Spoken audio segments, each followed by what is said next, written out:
Vi kører nu.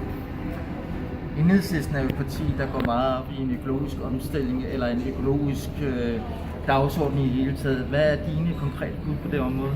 Jamen, jeg synes herude i Tåstrup, Albertslund, Vallensbæk og så videre, ville det være rigtig godt at starte nogle gartnerier op, nogle landbrug, som var drevet kommunalt. Og de skulle have to funktioner. Det ene var at forsyne alle institutioner i det offentlige med økologisk og lokalt dyrket frugt og grønt. Og på længere sigt måske også, hvad ved jeg, æg og høns og så videre. Men den anden funktion ved at lave en sådan grøn omstilling var også, at man kunne lave nogle arbejdspladser, hvor folk, som ikke har en helt stor uddannelse, men ville være i stand til at komme ind og arbejde og få et rigtigt job med en overenskomstmæssig løn. Og det er der jo voldsomt brug for. Og vi ved sådan set, at den mest effektive kur mod de fleste sociale problemer, det er tilbud om ordentligt arbejde.